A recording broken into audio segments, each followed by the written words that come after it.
সুবোধা সত্যের লেখা। আমি সুভাষ। তোমার পাথরে দিয়েছি মালা, এত মালা এত ফুল, তুমি ঢাকা পড়ে গেছো। তুমি পাথর না হলে রাগ করতে।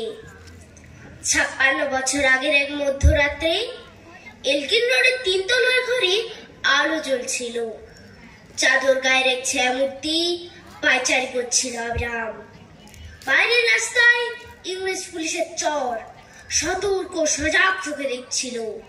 তার সব সতর্কতাকে বুদ্ধ বানিয়ে তুমি তখন অন্ধকার চিরে ছুটে চলেছ আলোর পথে।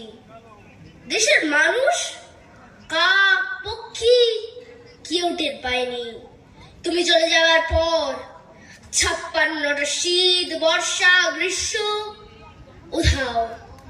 তুমিও সেই থেকে প্রত্যেক জানুয়ারিতে পৃথিবীর এ পাড়া ও পাড়া সব মাটিতে তোমার অনশ্বর পায়ের ছাপ। সব রাইফেলে তোমার বুকের বারুদ, সব কুচকাওয়াজে তোমার স্বপ্নের ছন্দ।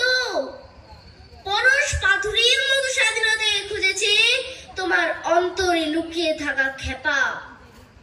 তোমার গন্তব্য ছিল স্বাধীনতা, তোমার পথ ছিল স্বাধীনতা, তোমার স্বপ্ন ছিল স্বাধীনতা, তোমার প্রেম ছিল স্বাধীনতা। তুমি রক্ত চেয়েছিলে স্বাধীনতার জন্য, তুমি তাই পাথর। যারা স্বাধীনতার আড়ালে চেয়েছিল গদি, চেয়েছিল সিংহাসন, ইংরেজদের ছেড়ে যাওয়ার রুটে রাজ্যপাট, তারা রইল সুখে। ভারতবর্ষের টাকায় তাদের সুখ, তোমার নয়। ভারতবর্ষের অফিসে আদালতে তাদের ছবি, তোমার নয়। ভারতবর্ষের সংবিধানে তাদের শৈশবুদ, তোমার নয়। ইংরেজ গরিব মানুষকে পায়ের নিচে রাখতো, আমরা বড়লোকদের মাথায় করে রেখেছি। স্মাগলার কিংবা ডাকাতকে জোর হাতে সংবিধানের আহ্বান করেছি।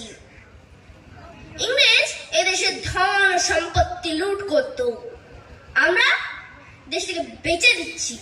ইংরেজ দিয়েছে চাবুক, লাঠি, গুলি, আমরা দিয়েছি মস্তান, মাফিয়া, নেতা আর গুলি।